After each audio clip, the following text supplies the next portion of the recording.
Hi, this is Ms. Vanoy, and I am here to tell you all about a contest that is open for any of you all who like to write or do infographics or videos.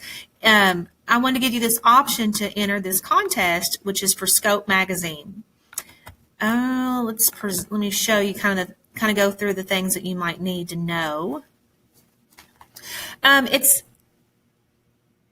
It's about reading an article about SARs rescue dogs, search and rescue dogs, and you'll read this article, and then there's a video that goes along with it, which I don't think the video is actually going to play when I give you the link, but I am going to give you the link.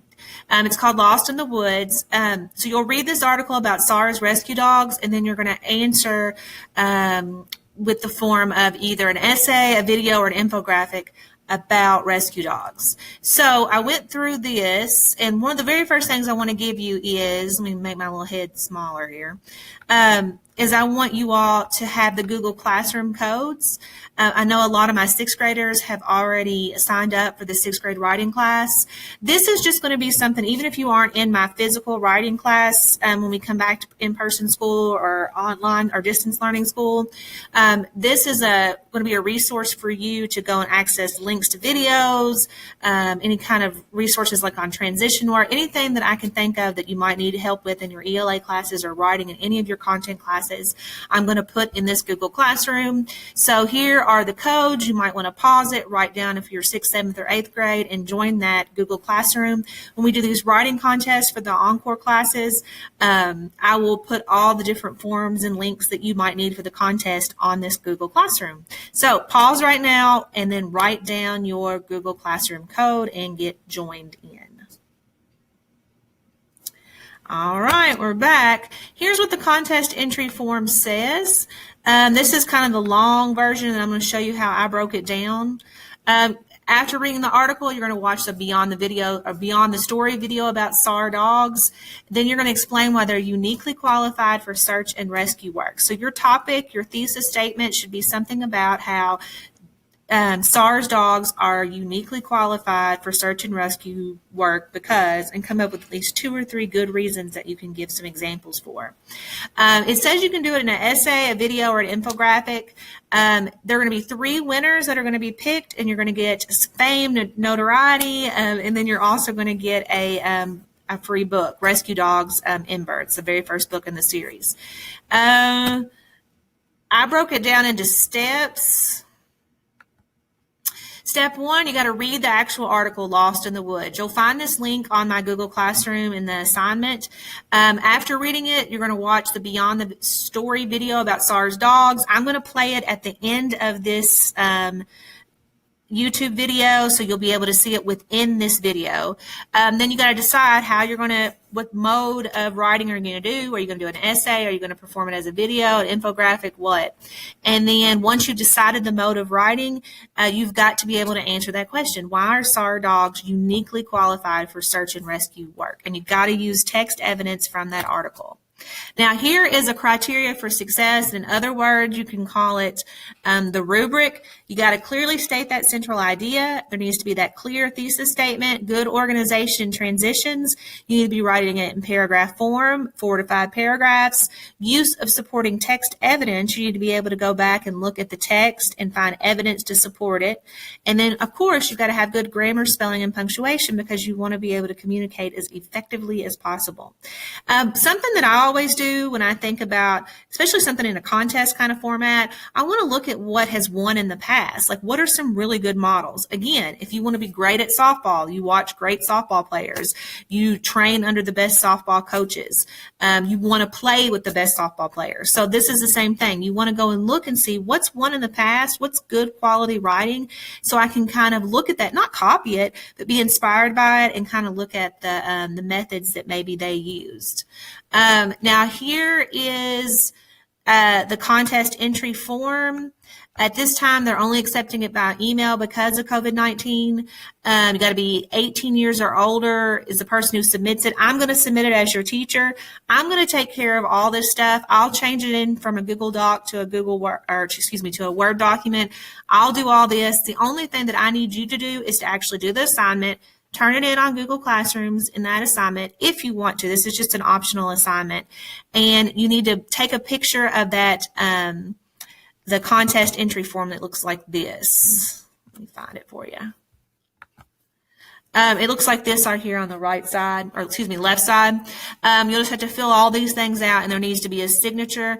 Again, this is the book that you'll win, and you'll also get some fame and notoriety because your name will be printed as a winner in the contest, in the paper, and in the magazine. Very important. It's due by October 20th, 2020. So if you want to enter this, I need to have this by October 20th, 2020. That way that I can get it submitted and entered in for the contest before the deadline. Now, I'm going to go ahead and show the video within this Loom, and hopefully that will help in case the video doesn't come up. This is what the article looks like when you click on the link. You're going to see these kind of pictures, things like that. Lost in the woods. Sorry. Here. All right, so I'm going to go ahead and put full screen and get quiet and shut my face off so that you all can watch this on the screen.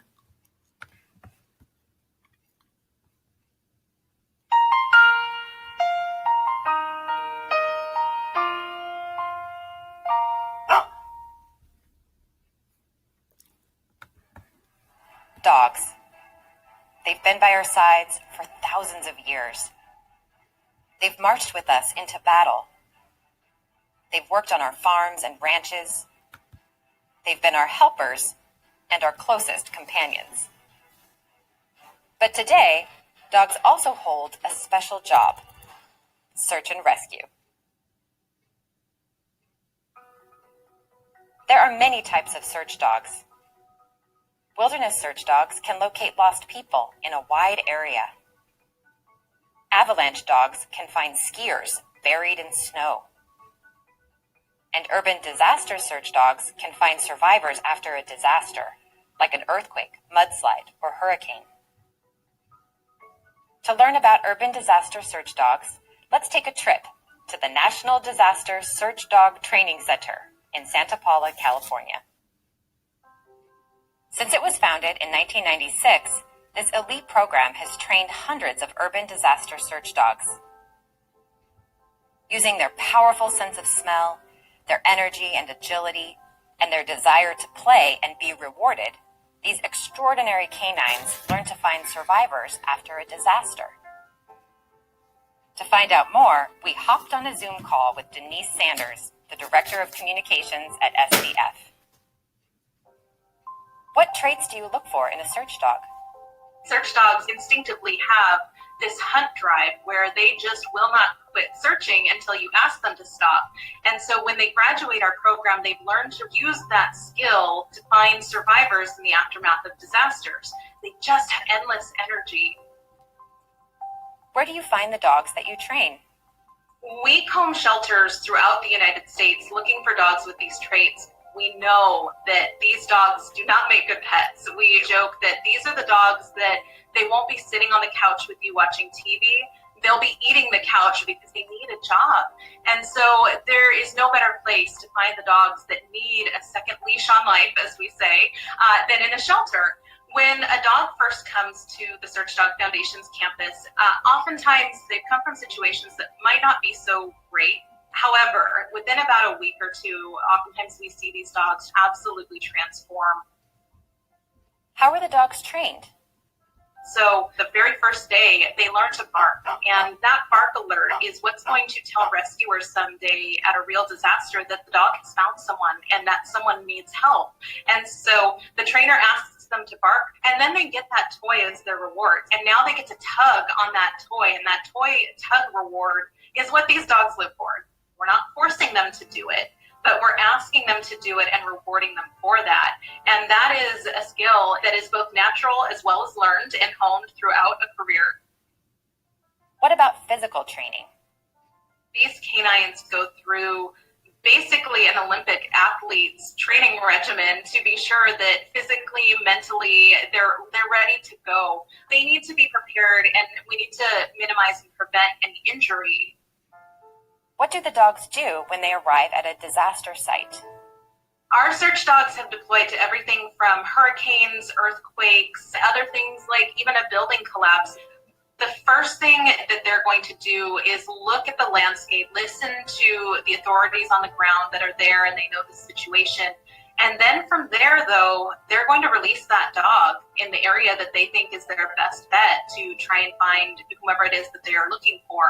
Our dogs don't sniff articles of clothing. They don't track people in the same way that sometimes wilderness search and rescue dogs do. Our dogs do what's called air scenting. They are trying to pick up that scent in the air, and then they're going to narrow it down through what we call a scent cone. So if you imagine a cone that's going out from me right here, the dog is going to eventually hit the edge of that cone and zigzag to the edges of that scent cone where the scent is emanating from the human until it narrows down to where I am, and that's where that dog is going to alert. Being a search dog trainer seems like a rewarding career. What skills does it require? So there is no set way to become a search dog trainer. The easiest way I would say to gain experience is probably by working at a shelter or a rescue and just kind of watching the dogs, learning through experience, learning from those around you, listening to all the different training methodology that's out there, because there is always someone out there that may not know more than you, but is going to know something different than you and is going to be able to help you through whatever challenge you face. What about dogs that don't make it through the program? Not every dog will make it through search dog training. Not every dog is meant to be in this line of work. And if they don't enjoy every aspect of it, we're never going to force a dog to do this. We wouldn't force a dog to do anything. We want it to be fun. And so if a dog really tells us, and they do tell us in their own way, that this kind of work is not for them, they're placed in what we call our lifetime care program. And they are found either a new career, so they still get that outlet. It just isn't in urban search and rescue work. And for dogs that show us, I could be just as happy playing hide and seek in the backyard, we'll find them a loving home. So we say we have a 100% success rate because every dog finds their place. Over the years, search dogs have helped save countless lives. And the next time disaster strikes, these elite canines will be ready to help.